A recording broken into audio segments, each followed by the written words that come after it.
And so folks, if you need to leave or step away, we will be sending this webinar out by next week. And so the agenda for the day, we are going to hear both from Series Policy Research. We're going to hear from the youth researchers, and we'll hear from California Youth Connection and what the call to action is, because it is Foster Care Awareness Month, and we want to leave folks feeling inspired and with some next steps that they can take. So we are going to save Q&A at the end of the speakers for the researchers, but I will be monitoring the chat, so feel free to interact with one another, put your questions in the chat as well. So I will keep my section short and sweet, and Kirby, I'm going to go ahead and kick it off to you. All right, thank you.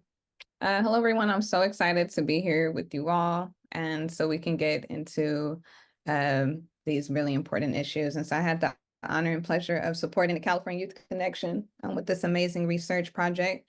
And just am here to introduce to you why youth participatory action research methods are really important, and I think was the root of why we were able to get the results that we got from this project. So really am excited for you to hear from the participants.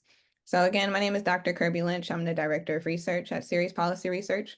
We have over 25-year history in evaluating community-based organizations and initiatives, in particular ones that are focused on creating alternatives to the justice system, school discipline, immigration, and child welfare system, which often criminalize our communities, communities of color, communities that are queer, trans, and most importantly, in this case, we saw foster care youth, right? And so with our research practice, we always try to emphasize the importance of partnerships with community organizations, such as California Youth Connection, to co-create research that can help inform policy changes at various scales, local, state, and federal levels.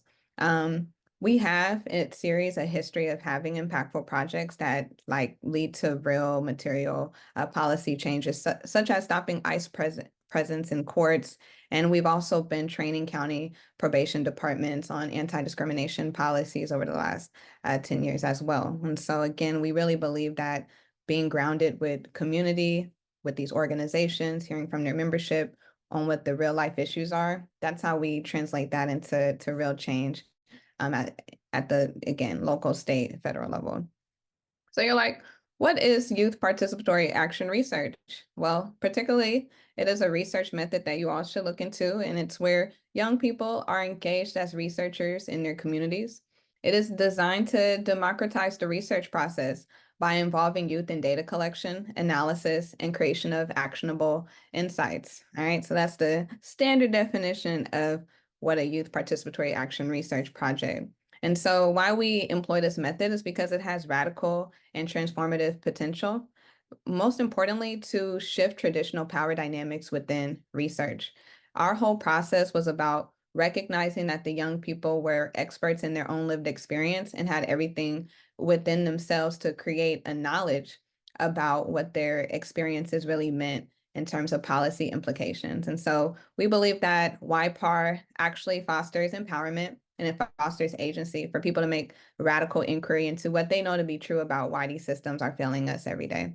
And so this is such a great example of an amazing YPAR project. California Youth Connection basically engaged parenting and pregnant foster youth in this project, and their main aim was to improve the child welfare system. The scholars that we work with had life experiences, and they were motivated to really change the system. And so the youth themselves designed surveys, they conducted interviews with their peers, and they were able to lead a whole process of crafting policy recommendations that ultimately are about designing better support structures and systems for our young folks. And so, you know, we definitely wanted to pause as researchers and just say, like, we understand the unique challenges for foster youth, and particularly parenting and pregnant foster youth. And so within the youth participatory action research process, we actually led a cohort of scholars, and we met weekly to essentially learn about research, but learn about, again, those unique challenges that foster youth face when they're going through this experience, and really trying to compare that to non-foster peers on what their experiences are, and really have some grounded discussion about what that means, because also the students were preparing mentally to understand that this is a heavily under-researched area. I would communicate to the scholars all the time that their experiences are often overlooked, marginalized in the research process, and that their research is actually going to contribute to real conversations about what are the barriers to housing for parenting foster youth, what's the barriers to accessing education for foster youth, that their lived experience can actually create a narrative, real research content around what these experiences really mean.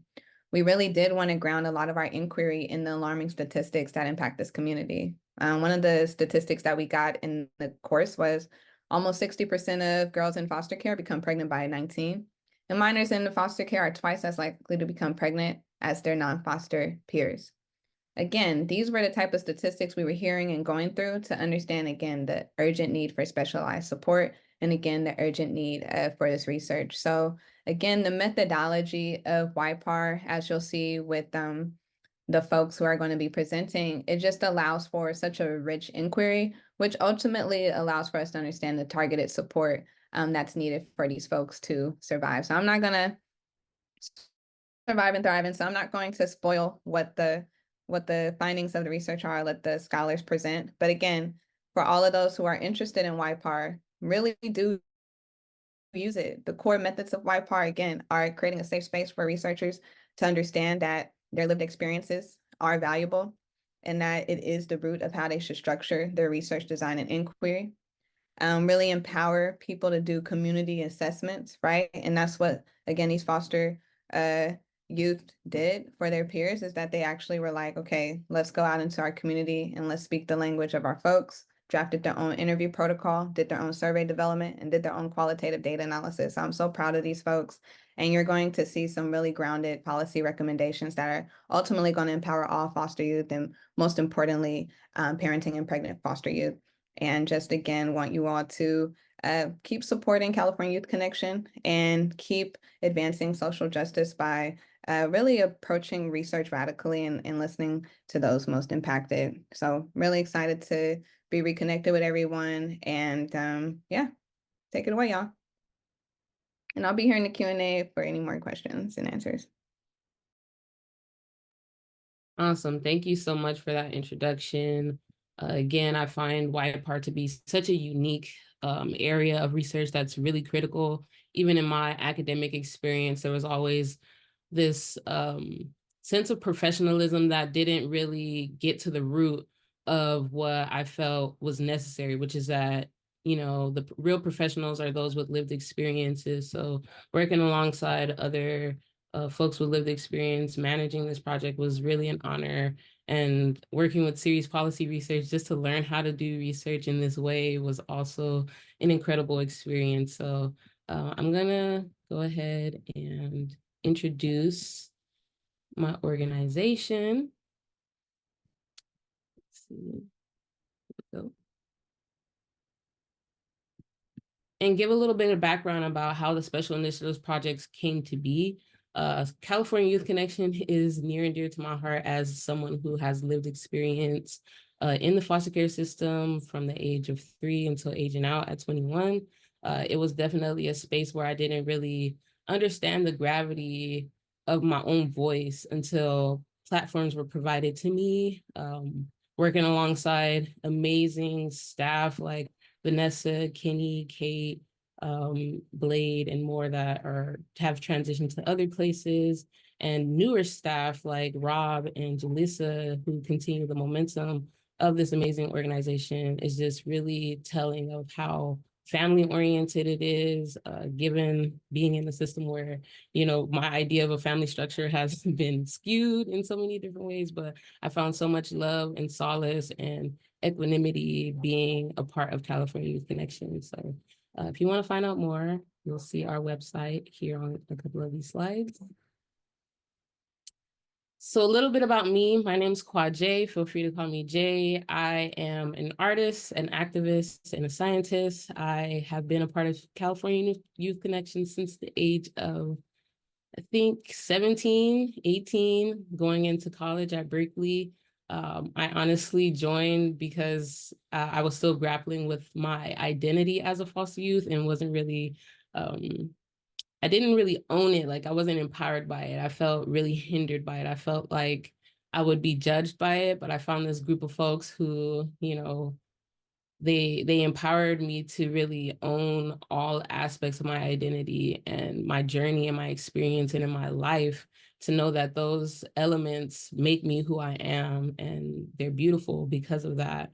And so from being a facilitator to a curriculum developer to a youth trainer, I found myself in many different leadership positions, one specifically being the COVID-19 task force, understanding the need to address disparities in healthcare when it comes to many different intersecting identities that I hold myself as a Black queer woman, and just in general, seeing the accessibility issues in my community, working alongside doctors at the time, scribing.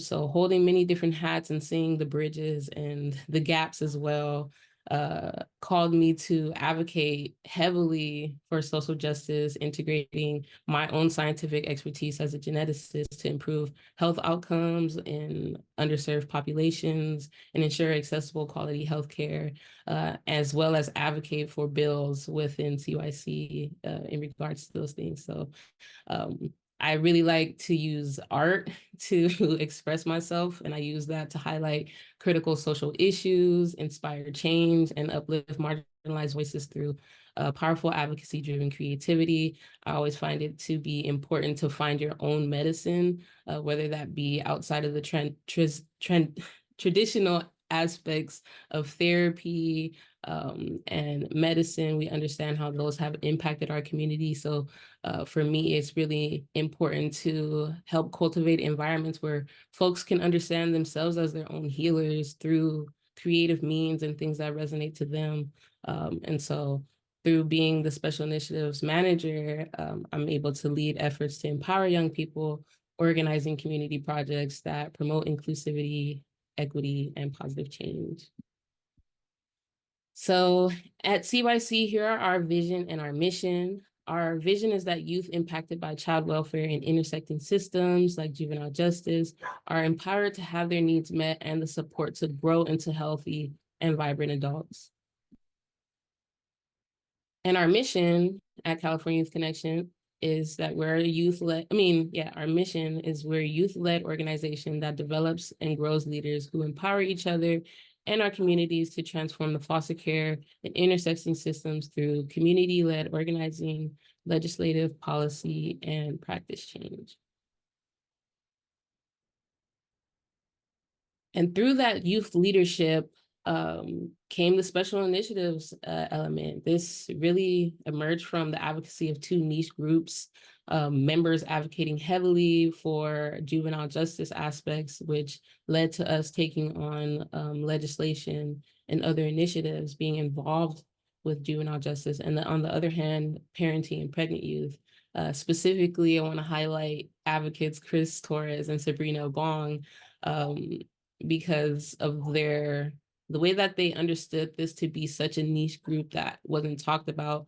They highlighted and emphasized and addressed the needs of parenting and pregnant youth.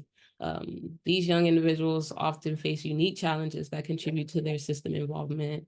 And by focusing on parenthood and root cause analysis, we really understand that there's a trend that's been uncovered even in our research about the generational involvement within systems. And so one of the things that we do at CYC is really get at the root cause of a lot of these issues that we face, so that we're not just trying to remedy the issues that are at the top, but really get at the root of them so that they cease to exist. And one of those was really identifying and addressing factors that led to system placement and involvement, such as lack of support and resources and comprehensive services for our young parents, and maybe even our parents' parents have experienced those same things. So YPAR for parenting and pregnant youth, this really came out of a conversation of what can we do to help bring these voices to life in an area where it's kind of small, it's not really talked about, and we have our strategic stories to couple with it. So we were thinking research, a lot of people value research and the credibility that comes with research by the numbers that it shows, by the stories and the quotes that are extracted, by the quantitative and qualitative analysis that we're able to display. We found that to be the best avenue to really highlight all of the things that we were talking about and our researchers with lived experience were experiencing.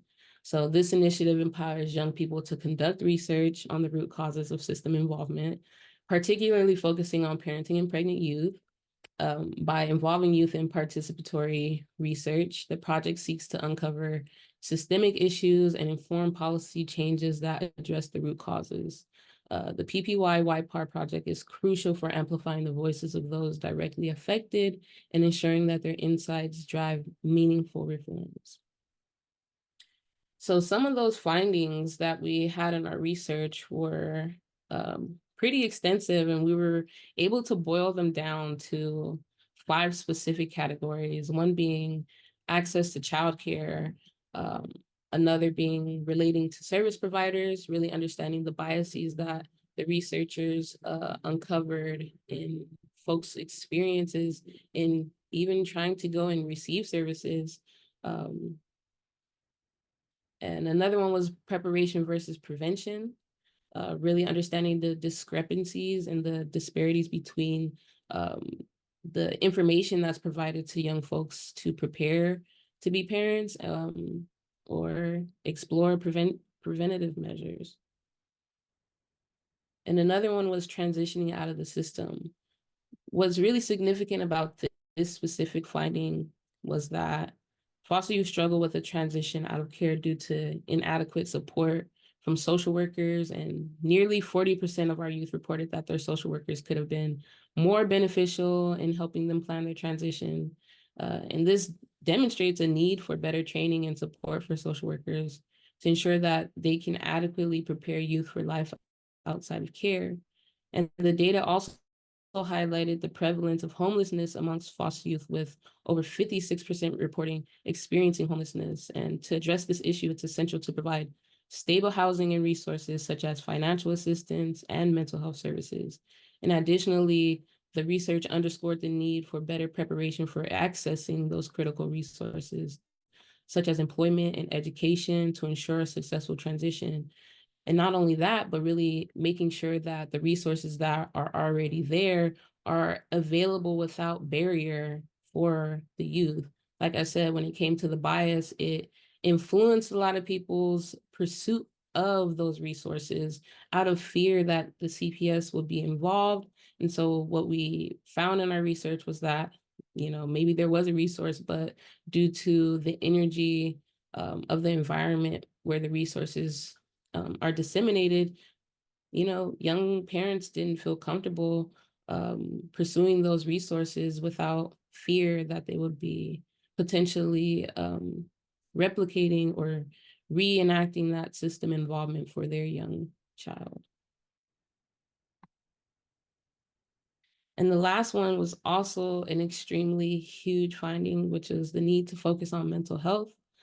Our research showed that mental health support is crucial for parenting youth as they prepare for independent living. It's also important to raise awareness amongst these parents about the benefits of seeking help for stress, emotional pain, postpartum issues, and other mental health challenges. Our findings highlighted the need for therapy, support groups, and mentoring programs specifically designed for parenting foster youth who have experienced trauma. Service providers should be trained to understand the diverse mental health needs of these parents and provide appropriate support.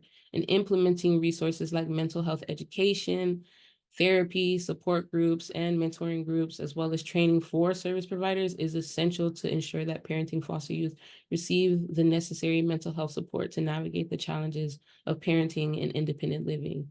It was quite shocking and alarming to see the amount of responses, both in our interviews and the surveys, on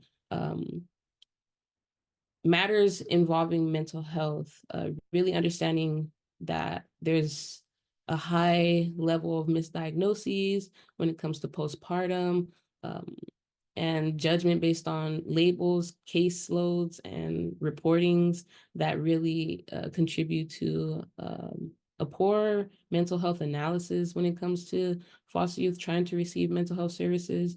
And a lot of this points to just a lack of information, as well as possibly empathy towards our foster youth. But understanding that this is such a unique case, it makes sense that there's not a lot of information out there for service providers, but that doesn't excuse it. It actually pinpoints a need for more training that is oriented around this cause. And I'm happy that this research was able to highlight that. So again, like Dr. Kirby Lynch had mentioned, youth participatory-based, action-based research works to redefine who has the expertise to produce knowledge to our world, not just professional adult researchers, but young people who are living the issues they're studying. It also works to provide skills in inquiry, evidence, and presentation that are important to young people's development as students and agents of positive change in schools and communities. And it also works to generate findings that provide insights into issues like we had just mentioned that are faced by young people, that they experience themselves, as well as the resources that matter in helping solve those issues. It also works to promote young people's social political development and psychological empowerment, such that they understand the roots of problems facing their communities and have the skills and motivation to take action. And lastly, it works to evaluate programs, policy, and practices that affect young people. So it is my honor to introduce our researchers. These are some amazing group of folks who have done some substantial work alongside of many different things that they're grappling with, on top of being parents, advocates for their community, students, and just multifaceted artists, honestly. And so we have here Briasia. None of these researchers on this slide were able to make it today. Briasia is an advocate for policy change, hoping to make a positive impact on the lives of youth who will be entering the system in the future. And Briasia's ultimate goal is to be an agent of change in the child welfare system. We also have Elizabeth Villa. Her goal is to build supportive community with equitable resources for young adults and to uplift youth to be part of the larger movement. Elizabeth's future plans involve staying connected to policy and legislative work as she continues her advocacy journey. And Chris, shout out to Chris, wherever you are, one of our lead researchers who spearheaded this initiative. Chris believes that parenting youth need more resources to break the cycle of abuse and trauma, and she is advocating for programs to be accessible starting at the age of 16. She understands that waiting to the cutoff has led to a lack of intentionality in transition, and she hopes her experiences and research will give parenting youth a chance at stability. Shout out to Chris, one of our future senators. Okay, moving on. So we have here with us Galilea.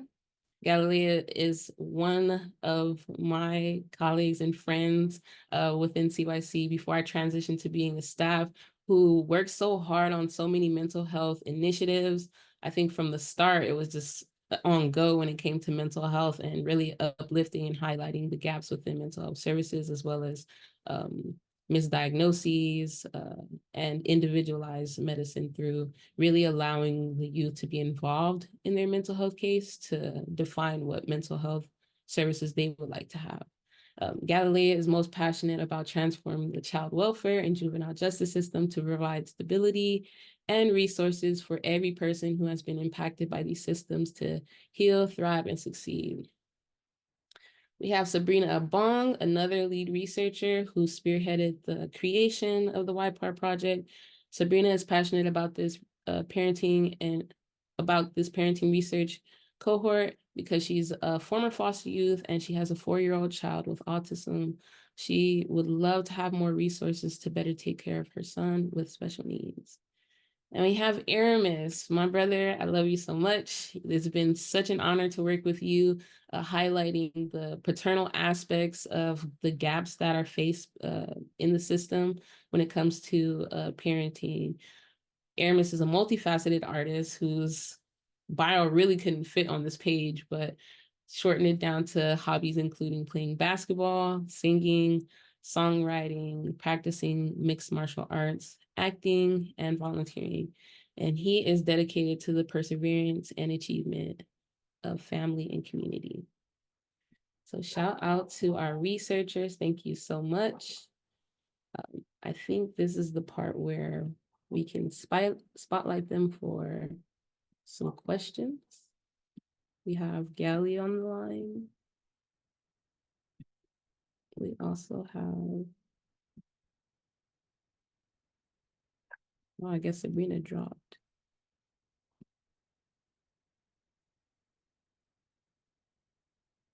Guess we can give Aramis a moment to get on. I'll double check with him.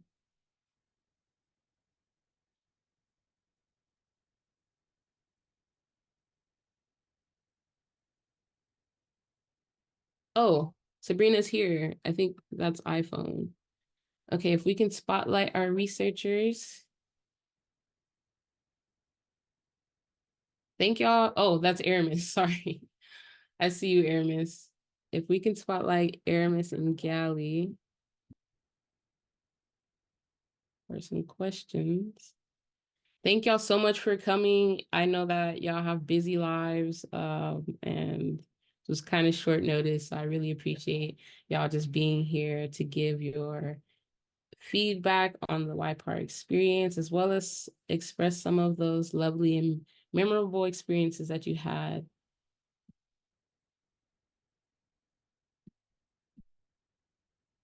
I'm not seeing that they're spotlighted. Okay. Hey, Gally. Hey, can you hear me? Yeah, I can hear you. Okay. Hi. Hi, everyone. Good morning. Jay, I don't know if you're just saying hi or we're like waiting to introduce ourselves like as a group.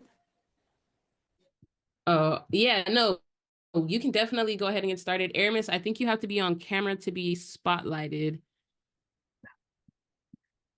But yeah, it's so good to see you. We're kind of matching. It's pretty Yeah.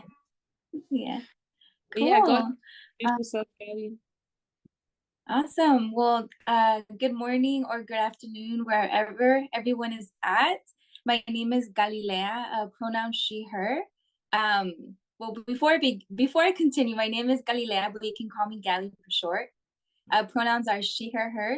And honestly, just to keep the introduction short and sweet, I'm just really thankful and feel really honored to be here. So thank you so much to Jay and Dr. Kirby Lynch for being our supporters and leaders in this research project, helping manage and teach us. I'm really just thankful to be here and excited to share about my experience being a part of this work. So I'll just go ahead and pass it back to Aramis.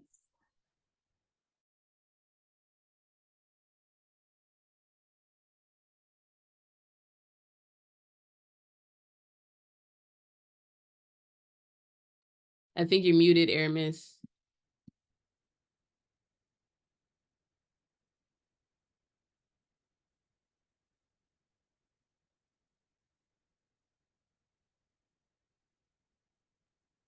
There we go. Sorry, I'm having some technical difficulties. Hello, everyone. It is a pleasure to be in your presence virtually. We're still in the space. We're still in the space together. Aramis Anderson, again, it's a privilege and honor to be part of the program. To say the least, I've been in a lot of capacities with CYC. This is hands down been one of my most favorite. And I'm here as a resource, an open book. I can talk a little bit, so you got to read as much. So anything that y'all want to know, feel free to ask me directly or just from my perspective or experience. Either's fine with me. Just let me know. And I appreciate you all. Thank you for your time. Awesome. So I just want to get into some of these questions to really get y'all's experience about not only being a part of this project, but your involvement with CYC. What motivated you to get involved with California Youth Connection initially?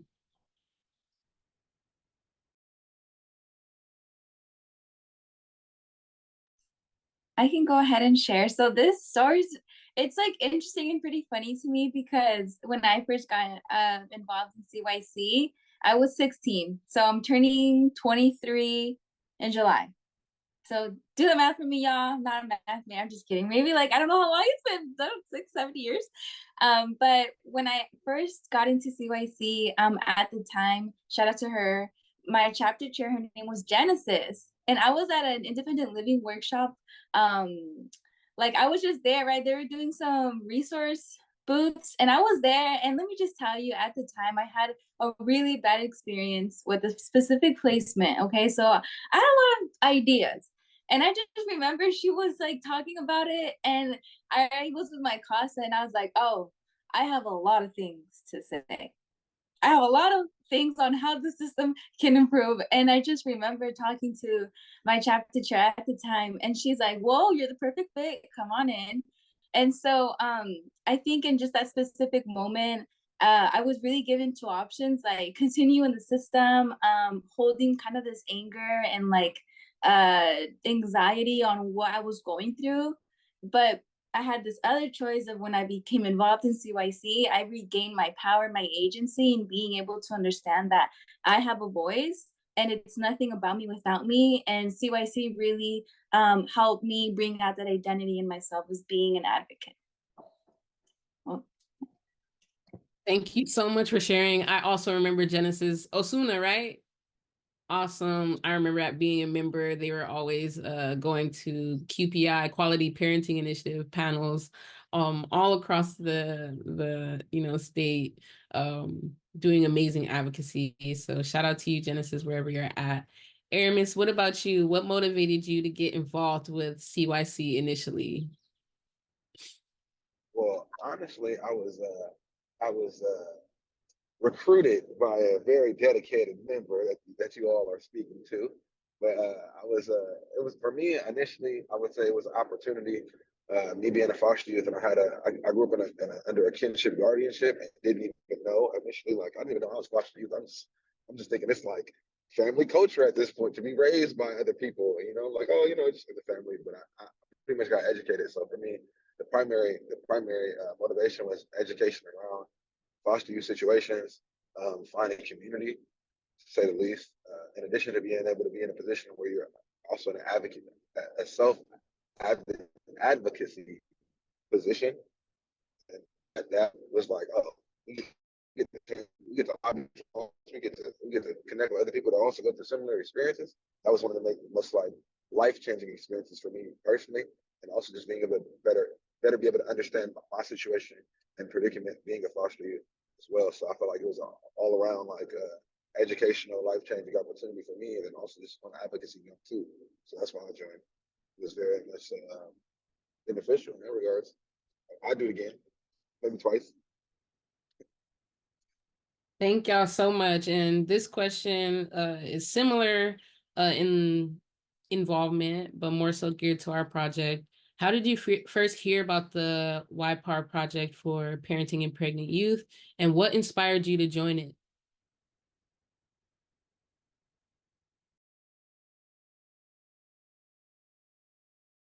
these are such good questions. They involve a lot of reflection. I know for me, the first time that I had seen the opportunity, it was being blasted like on our social media, and I saw like the link tree link for the application. So that's how I initially saw it. I know also through some emails, but that's how I first saw about this opportunity. And then what inspired me, honestly, in that time, trigger warning just for like grief or loss, just putting that out there. But for me, I had endured like a stillborn, like my baby like was born stillborn. So that had just happened like a couple months prior to that. And I was still involved in the system at the time. So just having that experience, like I said, right, I was going through these experiences, but also being an advocate, I'm like, you know what? I know that this is going to be a specific group of young people that have had different experiences of being pregnant or a parent. And I found it just to be like a beautiful way of becoming involved in like turning that paying into power or paying into healing, and just doing it through a way where it was for like building a better system specifically for pregnant and parenting young people. Thank you so much for that, Gally. It's always an honor to work with you in any area, and I'm glad that you chose to be a part of this. Aramis, what about you? How did you first hear about the YPAR project for parenting and pregnant youth, and what inspired you to join it? Well, I also seen it on social media, but it was like very much so brought to my attention also by Mrs. Johnson here. But I think one of the biggest, for one thing, I would say that it made me feel included, especially being a father that has been in the foster system. It's been very humbling, to say the least. Like the experience of it initially got me like interested. Sorry, excuse me. Uh, um, it got me very interested in the fact that a lot of times there's an articulation around like single fathers or just the fatherhood perspective around parenting is very much so a narrative that just history that isn't really much so articulated or isn't really prevalent.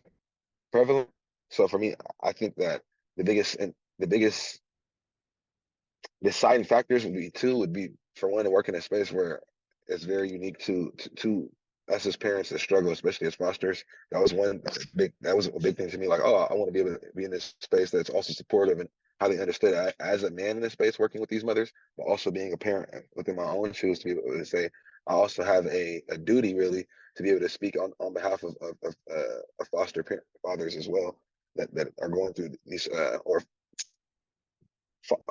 fathers who are have been fosters rather, not foster fathers, but being able to articulate that narrative and that highlight the things that the challenges that we go through as well has been one of the biggest things for me. Just being able to articulate that and just be situated. Sorry, that was wordy. No, I appreciate that. It really even brought to my attention an area I wasn't focused on. Like, not only do I not have the direct lived experience as a parent, but I was so heavily fixated on the maternal aspects and what we can do to, you know, enhance and the support that is given to the maternal aspects. And then, thinking about you as well as a couple of other fathers who I think of as CYC family, like Anthony and many others who are Rayshawn, who was involved in the research. Um, uh, I it really just, yeah, it opened my eyes to another niche within this area that needs to be explored even further in terms of making sure that y'all have equitable support financially and things like that. Really understanding through some of the stories of participants how they were single fathers and they didn't get the support that was needed. Yeah, it just opened my eyes to how under served this population is and how under researched it is. And, I hope this research that we've conducted opens up that can of worms for others to explore or for future CYC members to explore. I really appreciate y'all's input. So now let's switch over to some more memorable and lovely experiences. What was the most rewarding part of conducting research on parenting and pregnant youth?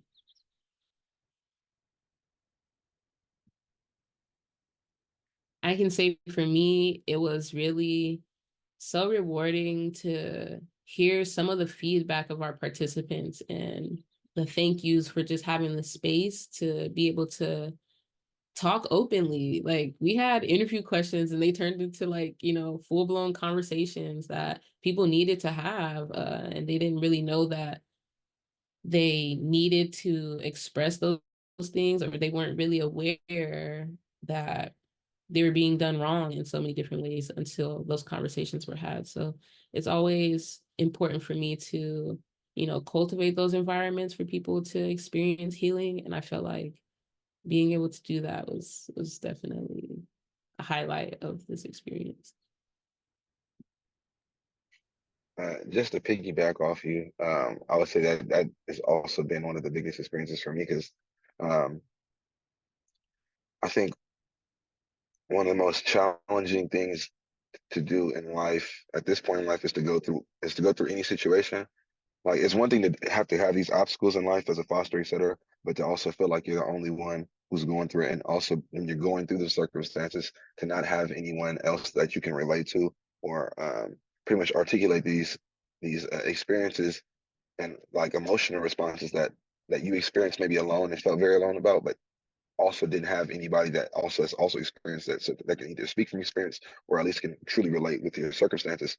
So I think this space provided that for a lot of people, and that was another layer of healing that's kind of like addressed subconsciously to a certain degree, like, oh, I'm not going through this alone, or I did go through this alone. I'm not just like cursed or whatever, how people, understand it or articulate themselves, but very much so a space of like that breeds that gratitude, because it's like, okay, you went through that. Okay, God, I know I'm not crazy. I know that people were telling me that I should be at a different point in life, or I should be more productive in this regards. But when you're dealing with all these things at once, it's not the most ideal of circumstances. And being around other individuals that also know that struggle, for lack of better terms, and being able to like move on despite of that, and surpass expectations, has made like a big change in my life, and just in regards to my motivation, and then even in the ways that I'm comfortable articulating those same attributes in regards to my experience.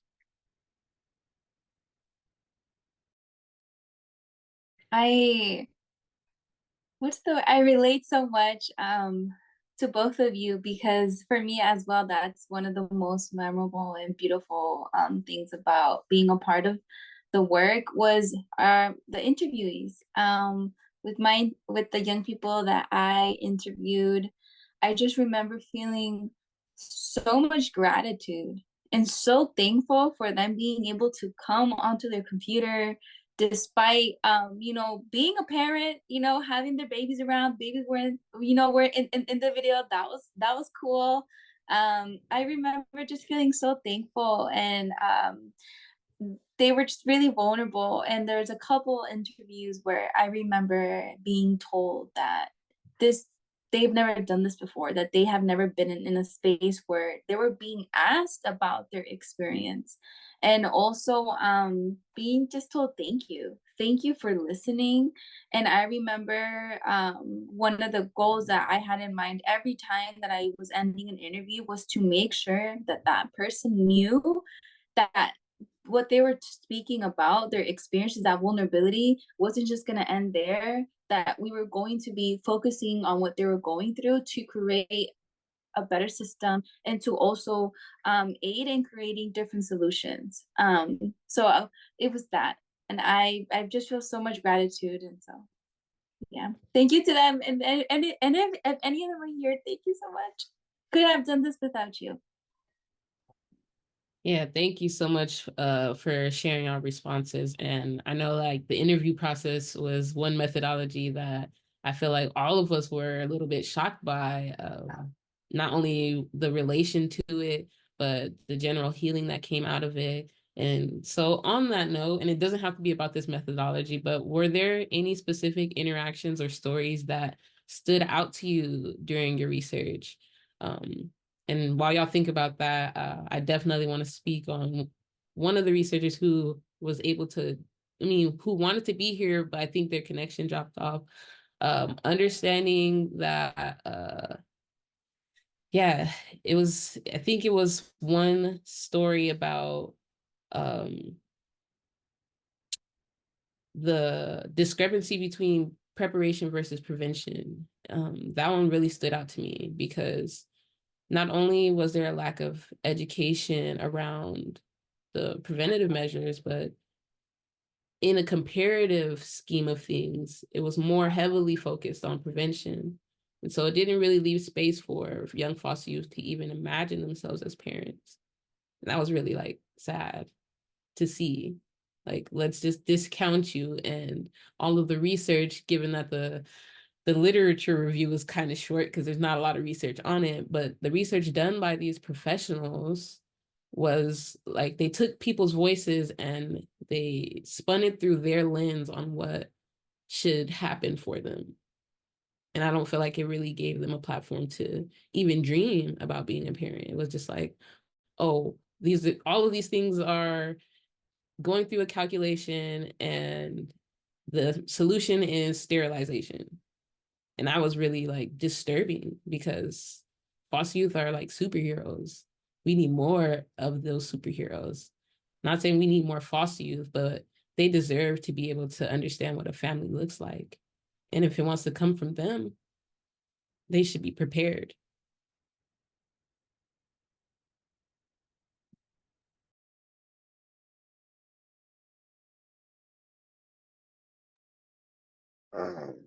These questions is questioning me, but I think that it's kind of crazy. I think we think about the same person, but an individual pretty much give an anecdote of their life, and they pretty much articulated how like they wanted to be a parent, like despite their situation as a foster parent. And I think hearing the level of resilience and strength in that kind of like very change, kind of like pretty much motivated me to more so be proactive in the space and show up in the space more.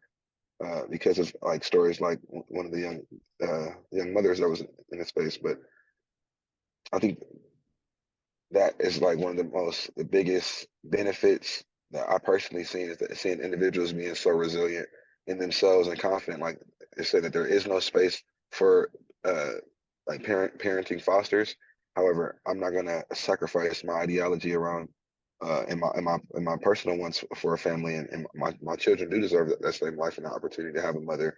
And just how it's more so around prevention more so than adequate caregiving and development of those family structures within the foster youth system. Kind of very much so highlighted one of the like core problems outside of prevention is about like, what about presence, and like the presence of those fostering parents, and what that relationship and what that future looks like for them in regards to state level support, or just resources, or just access to care, or just compared to those of like a traditional parenting setting, if there is anything of that nature, if that even exists, in my opinion. But very much so that just highlighting that narrative, like this resilience, this person we deserve to be. And it doesn't mean that we should be like given the scraps of resources or any of that for that nature, because that's a lot of the sentiments that we receive just as a foster child in general, or a ward of the state, for example. But to experience that pretty much doubled as a parent, it's almost it's outrageous to a certain extent. So before I get emotional, that's all I'll just leave it like that. I'm gonna leave it like that. Yeah. Woo! That's real. Oh my goodness. Thank you, Jay. Thank you, Aramis. Like I'm feeling emotions through the screen. And I couldn't I don't even want to say bittersweet, because it's bitter, but those experiences and stories that you heard, I also had heard as well. And we see that it's not just an isolated experience, and that has shown us that there's something wrong, right? And that's why we have been looking for the root cause. But I had remembered a couple of stories as well, and I had interviewed a young father too, and some others. But there was this collective thing that they were doing, which was like sacrificing their mental health because they were scared of losing their child. And that's what, to me, it hurt so much, because I knew that they had the perseverance and the resilience in them to keep figuring it out, but they didn't know how. So, they were being told different things like, well, if you say you have depression, if you say that you feel lost, like we're going to take your child away. And so that they were going on through life, like just numbing themselves from that, and to be strong, like for their child. And I think that really stood out to me, and left an impact in me, because from the very get-go, they should have been given the proper support that they needed. And also they needed to be someone needed to believe in them and know that they were being a good parent, and that they didn't have to sacrifice their mental health in order to be a good parent. And so those were just some stories that that stood out to me. Yeah, thank you guys so much for sharing. And I definitely want to piggyback off of that. Really, some of the stories being so extensively built on the perseverance and the strength of the parents. I'm not saying it's a bad thing to be strong. I'm just saying that they also deserve to be vulnerable and safe while being vulnerable. And I feel like a lot of them did not have that opportunity. And, it led down slippery slopes and pipelines that, we're aware of, like homelessness. Muscling through homelessness with a child should never be the option, but has been the option for many of the participants due to that being better than having their child taken away out of fear of pursuing resources that are literally made for them. So a lot of that just really spoke to the biases that are met at the forefront of getting these resources by the stewards of these resources, who are supposed to be folks that are on your side and helping you, and those are few and far between from our analysis of relationships with providers and social workers. And that should be the norm. So I appreciate y'all for sharing those stories. Okay. Another question. I think we just lost Aramis, but I'm pretty sure he'll be back. How has participating in the YPAR project influenced your professional goals and aspirations? A good question too, Jay. A lot of good questions. So here's a little bit just background about me too. So I am in CYC, but I'm also the chapter chair for the Orange County chapter here in Southern California. And one of the things that we had pitched and is now being initiated here in Orange County is using the general family flex funds in order to use them for like enrichment activities. And one of the things with these enrichment activities is that the young people in the system are going to be having the agency to pinpoint what that looks like for them. So enrichment activities can also be alternative types of treatments in order for like healing. So for example, some persons can be like basketball, some can be art, some can be boxing, but we wanted to give that young person the agency. And one of the things that had came to my mind after being a part of this amazing research is also highlighting and prioritizing the group of young people that are pregnant and parenting, because their types of enrichment activities look different, especially when they're doing some sort of a program or play with their baby or child, and it also looks different even when you're pregnant too. And so that just integrating what I have learned into my community, helping aid how these funds are going to be rolling out, but including that group of young people to be prioritized in these funds. That's awesome. You're always tying it back to mental health as it should be. I think we lost Aramis. He said his phone got a little bit too hot. So hopefully he jumps back on. But another one is, what skills have you gained from this project that you find valuable in your current endeavors? So the importance of having that qualitative and quantitative data. So what I have learned being a part of this research is that the numbers tell a story, but the stories tell a story themselves too. And so even just going back to like what we're currently doing right now here in OC, that is still something that I want to be integrating into what this process is going to look like for these funds, because it's going to be, it's a huge shift in how Orange County has done things. So being able to integrate how to do qualitative and quantitative data research, not just research, but like data here in OC. Yeah, I know that one of the things that we really try to make sure every member walks away with an understanding is like how to strategically tell their story. Like we sit at a lot of testimonies. We also understand the lines of tokenism and really just owning your story, knowing that you don't have to share too much, making sure that you have the right people listening to you before you tell your story, making sure that you're not just telling your story for the sake of re-traumatizing yourself, but really for the purpose of advocacy, not only for yourself, but for your brothers and sisters in foster care and for those who come. So it's always nice that we have this YPAR touch to really, use in our for local advocacy, like really making sure folks know how to conduct the survey and assess bias and, self-bias and external bias. So it's really just another tool that is nice to see flourish in areas. So appreciate that. Let's see.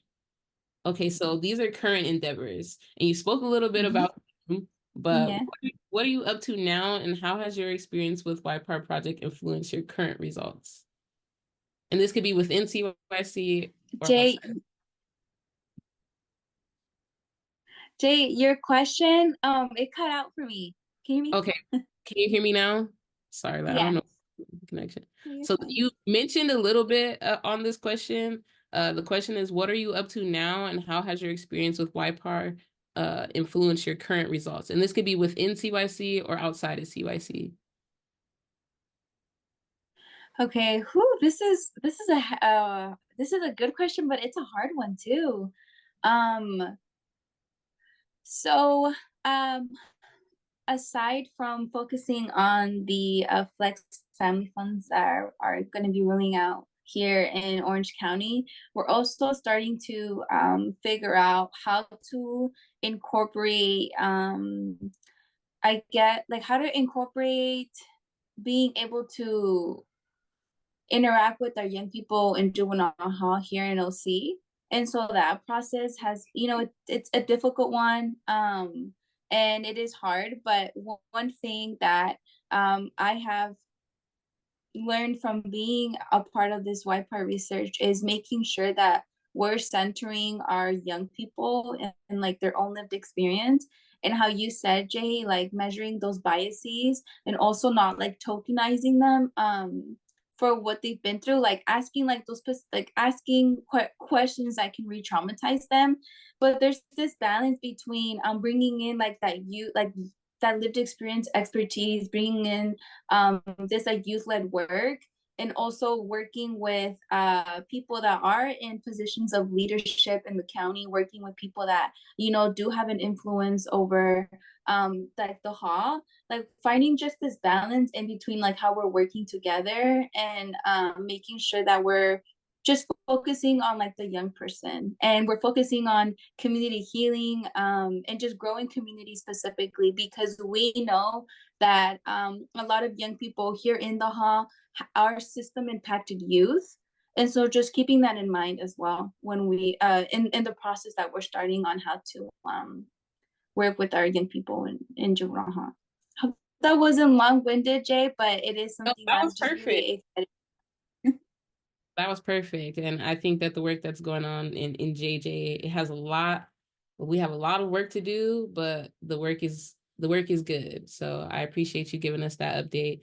I got two more questions for you. One of them is piggybacking off of your last response is, what strategies do you use to build trust and rapport with the folks that you're involving yourself with? I think for me personally, one thing that like we definitely exercise in YPAR was there's an aspect like having like a shame or guilt-free space. So it's like an open space in regards to like the ways that you do communicate. Because for me personally, where I'm at right now, I'm actually a director of programming for a nonprofit in Marine City, and we do a lot of similar work for transitional age youth, for parents, for their children while they're in middle school, etc.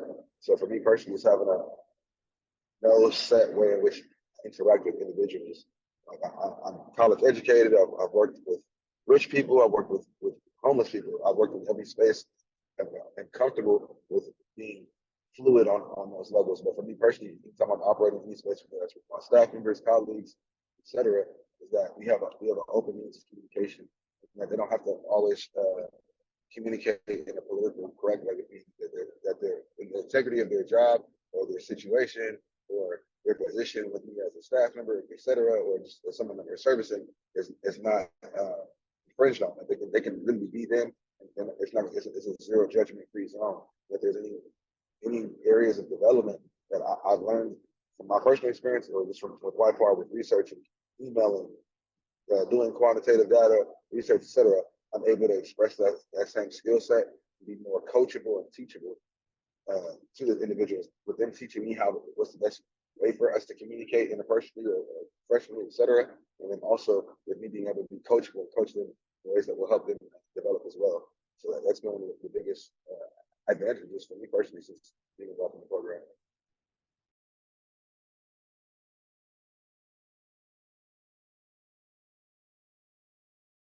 Jay, can you, I feel like it's my end. Do you mind sharing your question, please, for me? Yeah. What strategies do you use to build trust and rapport with the participants that you're involved with? Good question. Well, honestly, the first thing that comes to my head is being honest and being transparent. I think that's just the number one way of being able to like build that trust and having that person know that this is a safe space. But to create a safe space, that starts with me. So it's that being transparent, being honest about what the why and who I like, why we're doing this, who I am, and what is the purpose for. And I think also sharing like what is the purpose of this really allows the other person to feel safe and know that, how you mentioned before, this isn't just like tokenizing or wanting them to reshare their story, but it's for it's for a purpose. And another thing as well is assuming best intentions and coming with an open mind. Everyone's experiences in the system are very different. Everyone may or not have had to do different things just for purely survival, being in the system. So just being aware of those things as well. Just being open-minded. Yeah, one of the things that I felt was really helpful, especially me not having lived experience as a parent, was just being open. Sometimes that required me to be still. Sometimes it required me to shut up. And sometimes it just required me to be in camaraderie. It wasn't about my accolades when it came to meeting with folks with lived experience. There was no hierarchies established. It wasn't me helping someone. If anything, they were helping me. So allowing them to understand that I value them without trying to push my value towards them, I feel like that helped people open up. I feel like sometimes being system involved, you are faced with so many folks who feel like they are towering over you through their professionalism and their experience and what they can do for you, and all this elements of saviorism, if that's even a word, that cloud the purpose of them being there.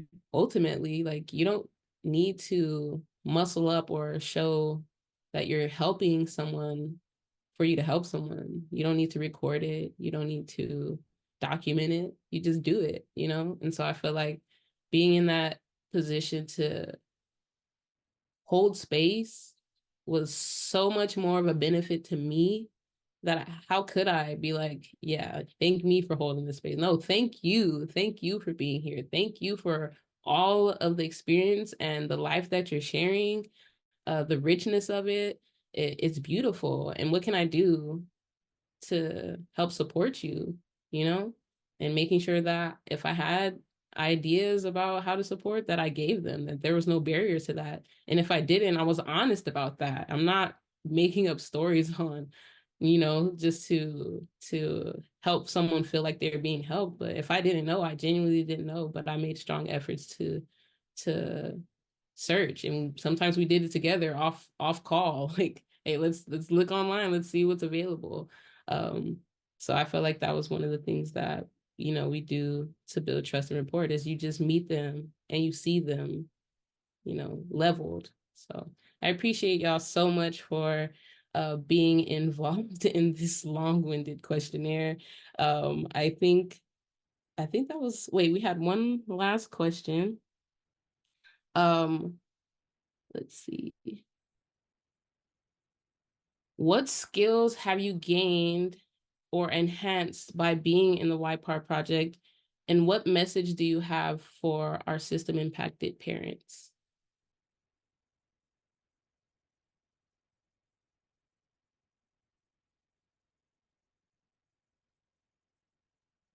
I think the main message I would have to express to some of those parents is that it's not over. Like that's just like my little catchphrase. It's not over. Like that's just only they're talking about like when you write a story growing up. Like it's like a little start of the story. There's like a rise in action, it's a climax. You gotta let them know that it's not over. It's not even a climax. It hasn't even got to the top of the peak. You're barely in the rising action, and this is like the character development part of the story. But after that, you're gonna end up as the hero every time. Like it's not over. You just started. It doesn't necessarily have to be a happy ending, but like I'm never interested in winning no battles. I just want the war. That's me as an individual. I can lose. Like you got to learn how to lose sometimes to learn how to win better. So until I perfect my craft of being able to handle these situations, these occurrences that's going to happen and where we at, it's not over. It just started, and these are just my character development moments. After this, it's gonna be a whole movie. It's a whole theater. It's gonna end with you receiving a standing ovation, round of applause, and happy movie credits. No one's throwing popcorn at you. Life already throws enough popcorn, so get up there, you get to enjoy it, you can sit back and eat a little bit. But it's just it's like those growing pains you have to go through. So for my parents, for those individuals involved in the program, regardless if you're a parent or not, if you're in this program, we all have dealt with life. Just to know that it's not over. These are just the defining characteristics that's going to show you how beautiful you're going to blossom. You can't have a rose without its flower. I mean, without its thorns. Outside of that, it's just a flower. If you take off the thorns, it's the flower. It's no longer a rose. Roses have to have their thorns, and yeah, they prickly, they hurt a little bit, but everyone loves a rose for what a rose is. But you gotta take the thorns too. You gotta take the thorns. So it's not over. It's my main motivation. Be the flower and the rose that you're gonna blossom into, and just take it day by day. Sometimes it's over.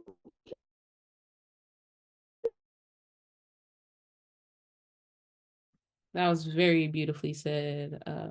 Definitely going through those growing pains and finding gratitude for the oscillations of life experiences, knowing that they build you into who you are, this unique, beautiful diamond, out of the rough. And I pray that, at the end of the day, the hard past we have gratitude for it. And I'm praying for soft futures where that diamond can rest and lay. I thank you for that message, Aramis. It was beautifully said. Wow. Just wow. Thank you, Emrys, and thank you, Jay. Those words give me a lot of hope, and I know that it also gives our young people that are still are pregnant and parenting and still going through these experiences. I know that those words could give them a lot of hope too. And I just want to say, as my message, is that you're so loved, you're so beautiful, and you're so strong. And I just want you to know that it can't rain forever. After storms, what comes out? There's rainbows, there's sun. Just keep going and know that you matter so much. Your voice holds so much value and so much power that you don't even understand. You're not alone. We're in this fight with you, and just continue to remember that it's nothing about you without you, and to always leverage your voice and to know that there is someone that is hearing you because you matter. And this is what we're doing this for. Everyone is here for a reason. Everybody came to this webinar for a specific reason. We're all here for a reason. And so just remember that you're loved and you matter. Wow, thank y'all so much. It's always a pleasure to be in the space with y'all. It was definitely a growing experience. not only a heart-tugging experience, but one that was full of joy and laughter and ups and downs and all types of, it was the whole nine. It was a very rich experience. And thank you to Ceres for, partnering with us when it came to the YPAR research. Thank y'all so much. I'm going to go into some of the recommendations that came out of y'all amazing research.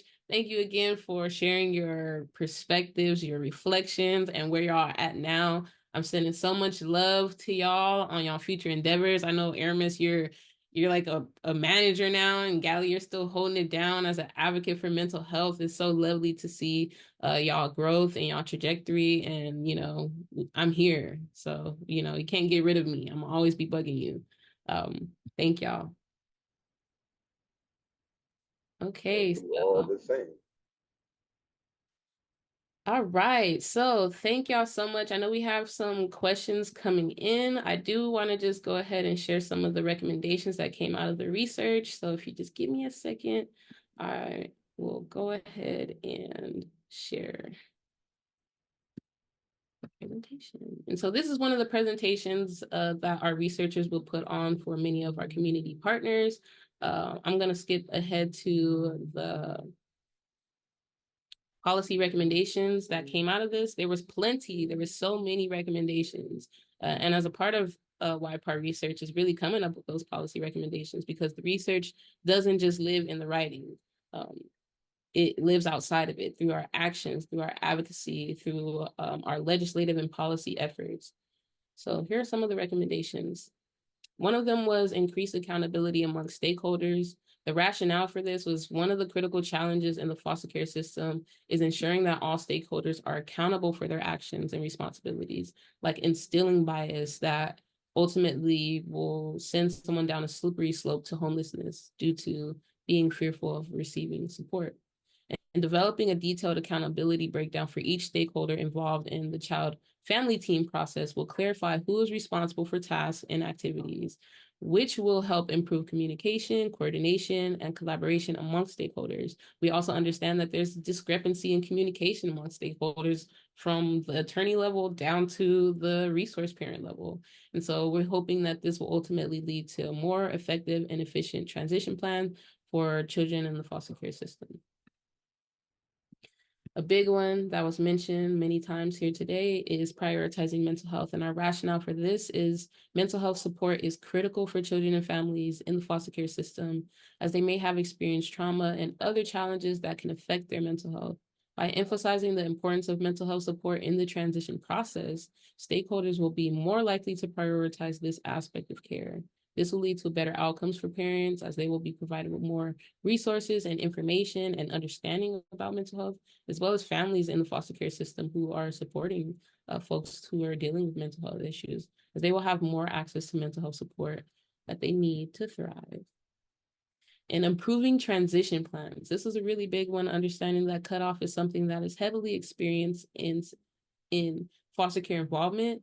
The rationale for this is that transition plans are critical for ensuring that children in foster care system can transition successfully to a new home or situation instead of just abrupt placement changes or abrupt life changes. By ensuring that transition plans are rooted in supporting the parent's mental health, housing, education, stakeholders can provide more comprehensive support to children and families in the foster care system. And this will increase help for parenting and pregnant foster youth as they will transition out of the foster care system into stability. Another policy recommendation is increase awareness of existing resources. So when we first got into this project, we were thinking we need more resources, and half of those resources that we were parceling out as a need existed, but it was the access to those or the knowledge of those resources that was a little hard to find. So the rationale here is many stakeholders in the foster care system may not be aware of the available mental health resources or may not have access to them.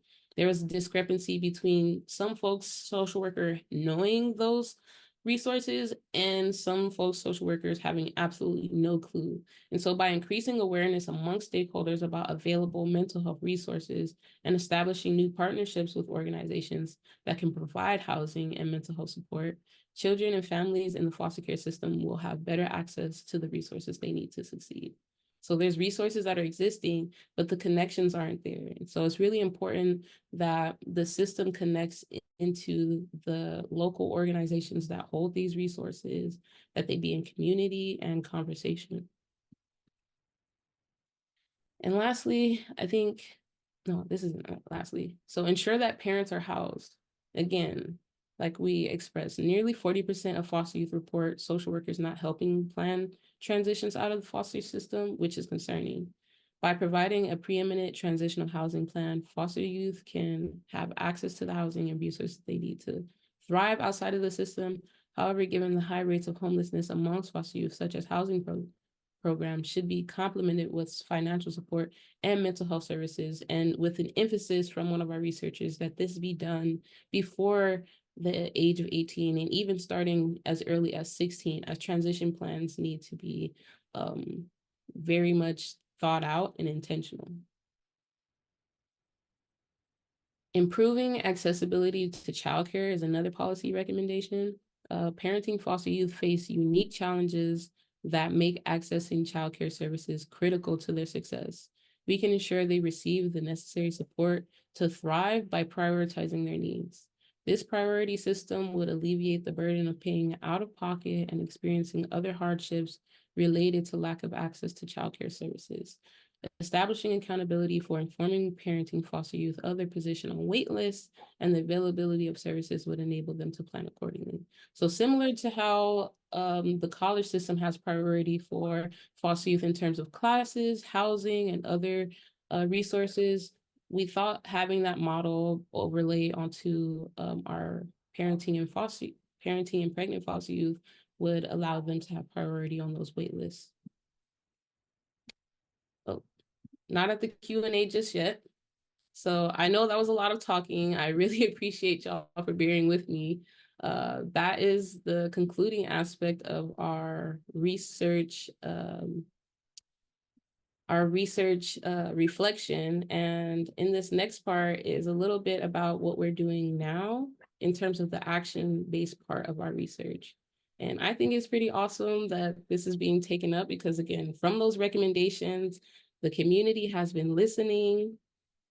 And one of those community members is the National Center for Youth Law, as well as the Youth Law Center, and we're taking action with them. So CYC has partnered with Nickel on a project that aims to develop an extensive resource list for system impacted parents. So we heard the parents out when it came to really having the access to those resources. And we thought what better thing to do than to create a comprehensive list for the regions that we studied and have those live on our website, as well as in tangible form for those who don't have access. We understand both through the voices of those with lived experience and the key findings in the research that there remains a strong disconnect between young parents and their access to resources. So over the next 5 months, in the last month, we've done some research and planning, but over the next 5 months, we're going to be doing a resource project that consists of that. So again, in our first month, we identified the needs of parenting and pregnant youth using our research, as well as some follow-up conversations with the participants in the research and researching existing resources to identify the gaps. In our second month, we're doing some content development and design. And this is where I'm going to need my community's help on compiling information on resources. If you know you have a resource that could be of benefit to a parent, please reach out. We highly encourage you to do so. And if you don't, but maybe a friend of a friend may know, please pass it on that this is something that we're doing, send them our way. We would love to have a conversation on how we can include them on our website and brochure. And after that, we're going to be developing the website and the brochure, going through the feedback process in that development, testing and refining the website, and then launching the website in addition to having a celebration where a final product will be presented to our community and it will be accessible to our parents. So I guess at this point, we can open it up for questions. Thank you so much to our researchers. Thank you again to everybody at Series, and thank you to our supporters and collaborators. Thanks, Kwajay. Thanks, student researchers. So I'm Dr. Angela Irvine, and I'm stepping in for Aisha because coincidentally, she's having a childcare crisis and needs to go get her kids. And so I know. So please, if anybody has any questions for our researchers or for Kwajay, please ask away.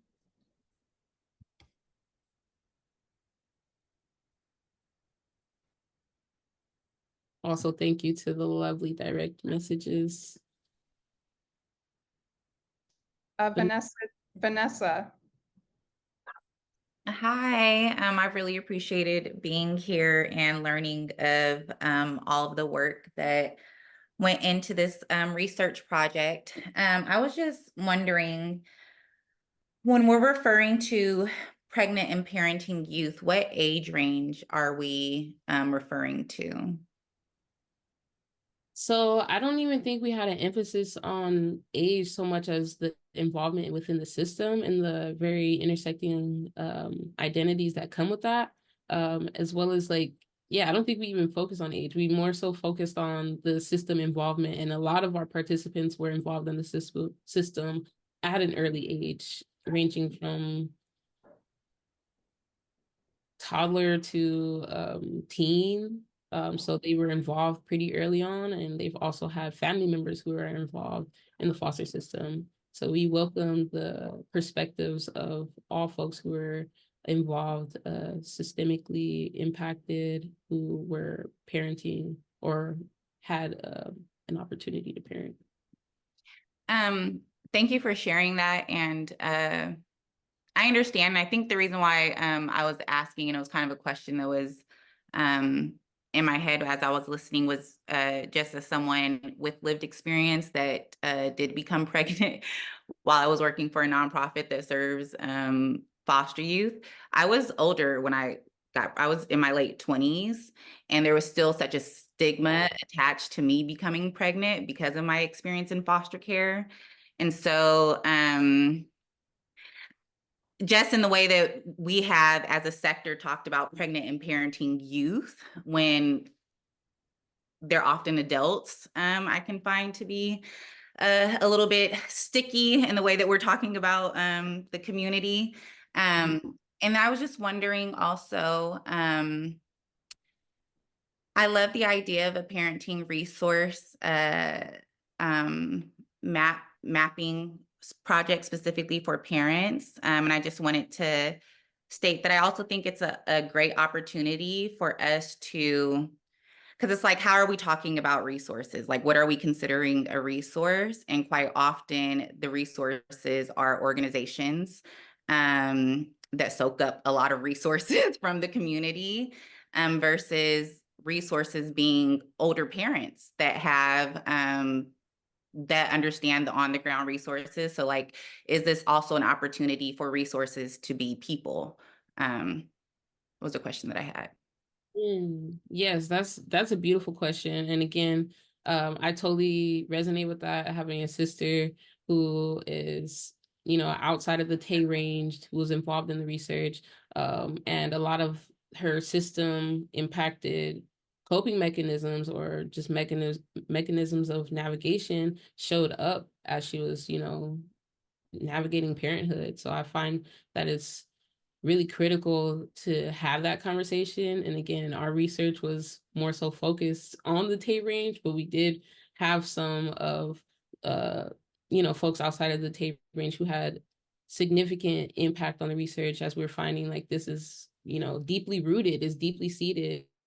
And it's something that is understudied. I wish we could have had all of the areas of study in just this one project. But again, I hope this research opened up that can of worms. And when it comes to the resources, it's kind of in a similar boat. Like we really want to start with what is the main recommendations that we parceled out of the research. We're not going to hit all of the resources that are needed at all, but it will allow us to have a deeper conversation on what resources are needed. And me, as a quantum health coach, I think everything is relative. It's really important that we have we have our website, we have our resource list, but to be able to have the individualized conversation with the folks who are seeking resources on the things that they need, and have those needs tailored to those needs in a more individualized way, so that it's relative. Because again, we're not a monolith in any way, shape, or form. We may share experiences, we may share, trauma experiences and things like that, but each experience is different. And it's important for us to always keep that in mind as we're developing these bins, these boxes, and making sure that we're not coddling or, being married to those ideas and concepts. Being flexible with the ways that we approach is the ways that we minimize harm, we minimize isolation, and we continue to have our minds open to the possibilities that could be tailored to the individual. Kirby Lynch.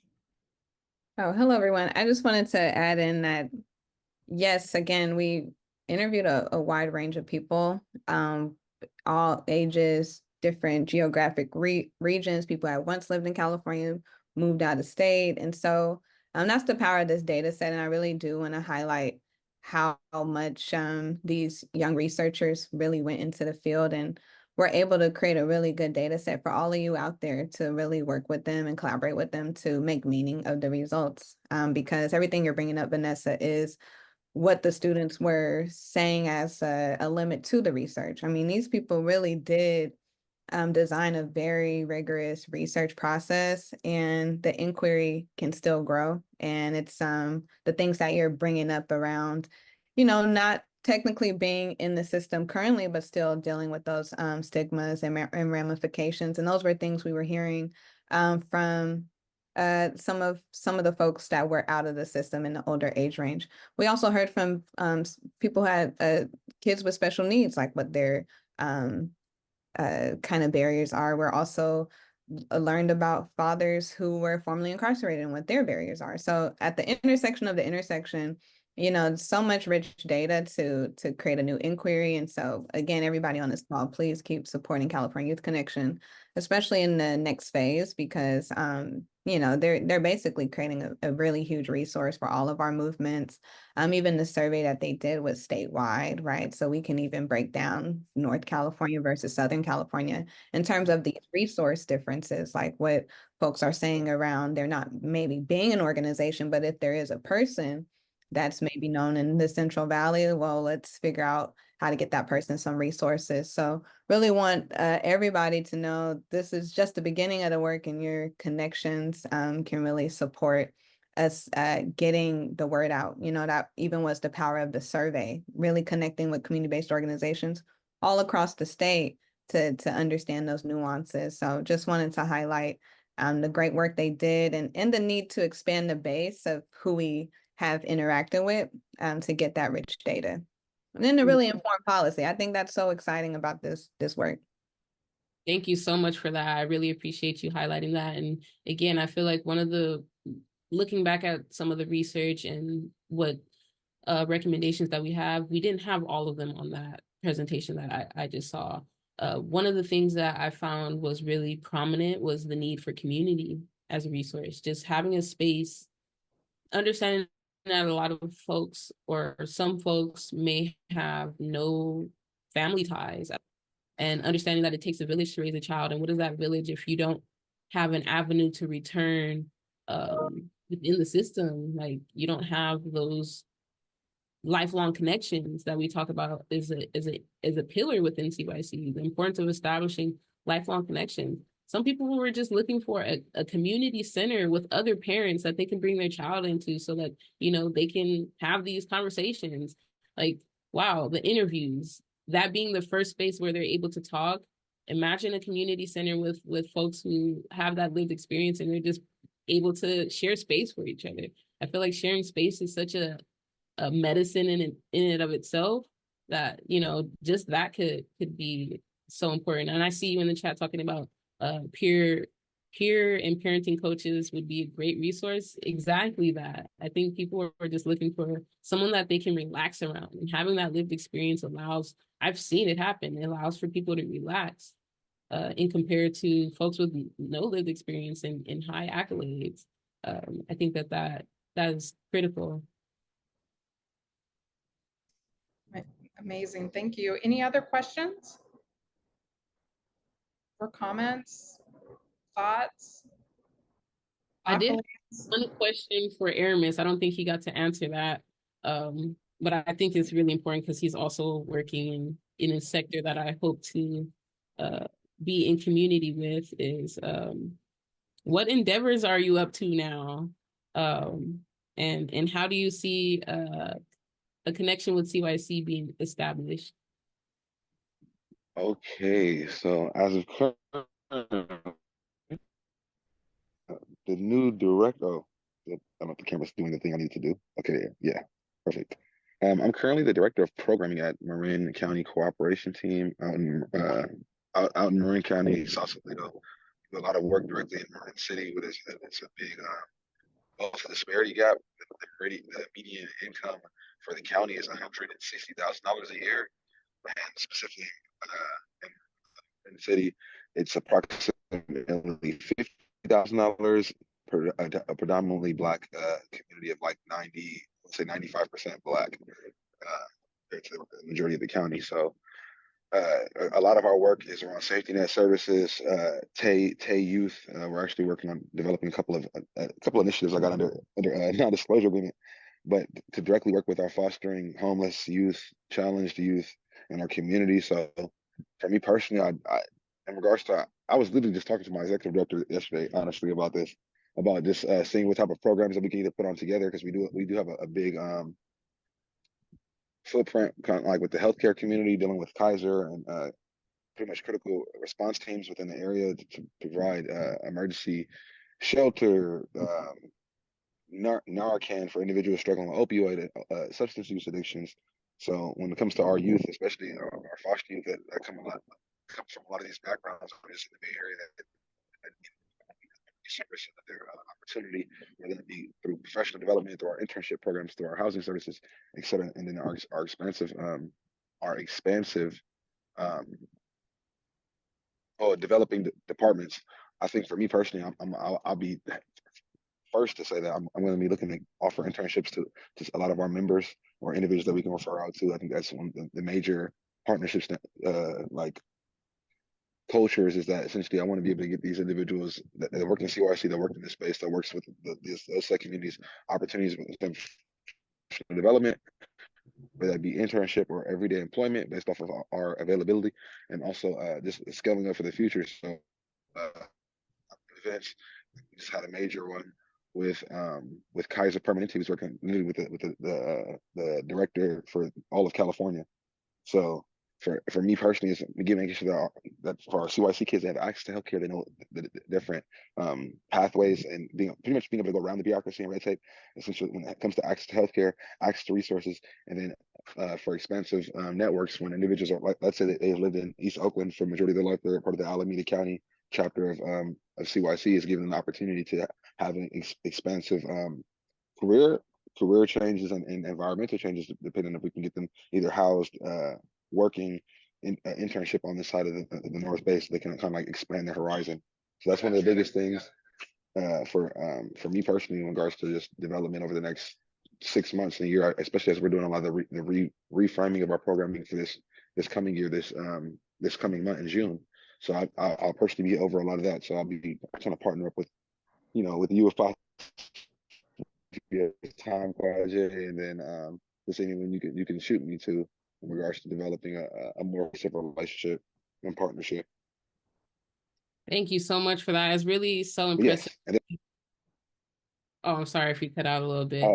and then personally, I'm actually working on an e-commerce, working with the e-commerce, building out an e-commerce division for a marketing company. So depending on any of our individuals that are gifted in that area or would like to learn, I don't have a problem offering opportunity and space for individuals to be able to learn more about e-commerce, marketing, business, and professional development. So that's just me on a note, what I'm kind of like cultivating to. Thank you so much for that, Aramis. Now y'all see why I said that all of it couldn't fit in that one bio. I mean, he's everywhere. I think he has a couple more of him somewhere. I don't know how many hours you got in a day, but I got 24.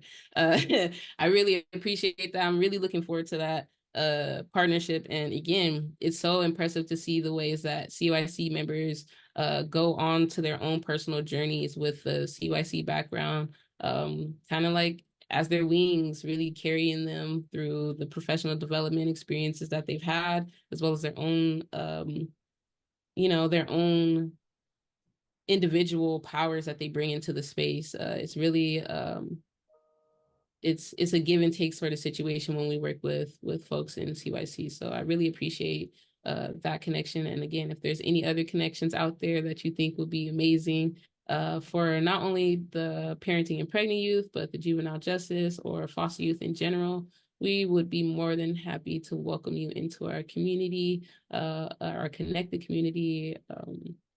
Yeah, and I think at this point, my time is up. I'm going to hand it off to Rob to speak a little bit more about the Foster Care Awareness Month. Thank y'all again so much. It's been so lovely holding space with y'all, and I look forward to connecting with y'all. Thank you, Jay. That was spectacular. Thank you so much, Aramis, Gali, really wonderful. Angela, Aisha, Kirby, Crystal, everyone in series for this partnership is just beautiful. So I'm Rob Warnoff. I'm the interim executive director at CYC, and so proud to be part of this organization and to be among all of you. Several of our CYC colleagues are here and members. I'm thrilled about that. So I'm just going to talk just for a few minutes about sort of what we're doing around Foster Care Awareness Month. As I'm sure you all know, Foster Care Awareness Month was created by the Children's Bureau to highlight the experiences of children and youth in foster care, with a particular emphasis on the nearly 20,000, so right up almost 400,000 children and youth in foster care at any moment in our country. About 20,000 of those will leave the system, usually because they age out of the system every year. And about 3/4 of those don't have access to the kinds of support that they need to live healthy, stable, productive adult lives. And Jay, as you rightly pointed out, it's not that the resources don't exist all the time, it's that people don't know how to access them, right? So we're raising a lot of awareness around how to do that. But Jay, I loved what you talked about getting at the root cause, right? Because we talk about 1 month a year where we talk about, what we call foster youth, right? And I always like to reframe that. These are children and youth in foster care. They're not a different kind of kid. It's where they're living and how they're being raised, and they are America's children, right? And we have a joint, a collective responsibility to care for our children. So about the root cause, right? I mean, we, of the hundreds of thousands of young people who are in care right now, most of them come into care because of neglect, not abuse. Abuse is a part, right? But neglect is huge. As a feeder into the system, and neglect is usually a result of poverty, right? And poverty is a result of the ways that our country have been established based on race and the inequities involved in that, right? So we can't talk about awareness of youth in foster care, I think, without that context, right? So I think as a call to action, I really implore people to think about that context. And when you're talking to people, it's not just about foster care. It is about racial and economic disparities that then create the need for a foster care system in this country. There is a lot that CYC is doing to address a lot of these issues in the now. As a lot of you know, CYC has been around since the late 1980s. We have been involved in the establishment of many policies, bills, laws in California that have reverberated throughout the country. The Foster Care Bill of Rights is huge here. Over 20 years ago, California became the first state to include sexual orientation and gender identity and expression in our Foster Care Non-Discrimination Act. Those issues where CYC was front and center, helping all of those become part of the law and policy in California, because we do have, a tenth of all youth in care are here in this state. At the moment now, we are supporting and tracking over 30 bills in the State House to make sure that systems of care are as equitable and fair and kind and just and loving as they possibly can be. in the immediate now, just tomorrow at the State House, we will have a very large presence on a resolution that we have co-sponsored to make California recognize, to have California recognize Foster Care Awareness Month. We'll have a large presence there. We'll be recognized on the floor, and that's very thrilling.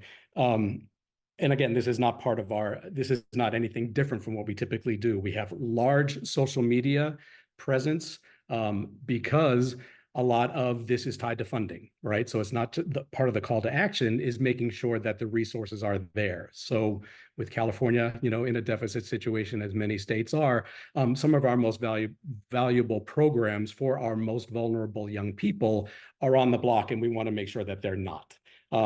Specifically, this is cuts to supervised independent living programs where young people can learn skills and live on their own and transition safely to adulthood. We want to make sure those programs are safe and secure. Housing, navigation, and maintenance systems to make sure that, again, Jay, as you said, it's not that the resources aren't there, it's how do we access them, right? How do social workers know to advocate, and anyone who's advocating for a young person, to make sure they have those systems and those resources. Family urgent response systems, right? To make sure that when a family's in crisis, that's where the resources go, right? And that's just not 1 month a year. That's every day of the year, and that's across the board, right? If we want to prevent young people from coming into care, we need more support for families. We spend a lot of money in foster care, but we don't spend nearly as much on the prevention side, right? And that's something we've all been talking about for years, and CYC will always be at the forefront of making sure that those priorities are shifted. And so then I just want to wrap up with one sort of positive example of how this work happens. We have young people, hundreds and hundreds, working all over the state every single day of the year. It's not Foster Care Awareness Month for us. It's every single day is Foster Care Awareness. And I love all the activity that the young people are driving. And when we talk about CYC being a youth-led organization, it is that young people lead these efforts always, right? They will always know what is best for them and what they need. The organization, the California Youth Connection, is there to respond and provide support so that they can do the work that they're doing, right? So that's what I love, that beautiful adult youth partnership. So just one example, in San Diego, we had some young people spearheaded by Melissa Flores and Aaron Polanco, who said, we need more support around loneliness, mental health. Jay, again, as you pointed out, these are issues that really tear at people's ability to access resources. So they took it upon themselves to get some funding to write a grant, got the funding, worked with CYC staff. Vanessa's working very hard on that project as well. This is an event that will be held on Friday called Carevolution. And I love that because care shouldn't be a revolution, but right. And it is bringing people together so that, as Aramis, as you pointed out, people don't feel isolated and alone, to know that there are always people going through similar circumstances. Gally, as you said, they may not be identical circumstances, but there's enough commonality, right, to form community, to build stronger alliances. So this is what I love about CYC, that this work is happening on the ground in real life. And every day is a call to action. So as many partnerships as we can develop, we welcome them. Angela, you and I have worked together for 20 years. So the opportunities for partnership are always there.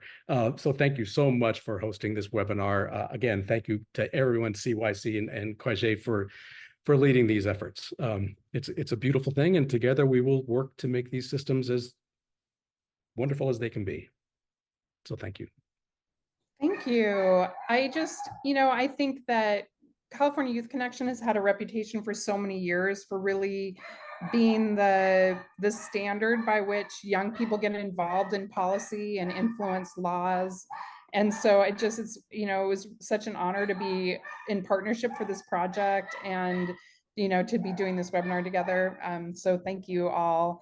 I just wanted to mention really quickly that in addition to our research branch that Kirby leads, we also are starting a what we call the Series Institute, which will be a series of classes teaching research skills. And so organizations that want to maybe participate in single lectures or if you want, or if you're interested in a certificate program that's more extensive, you know, if you want to complete a youth participatory action project like the one that we talked about today, please reach out to us. We're going to send the video for this webinar out to everybody, and we'll have plenty of links.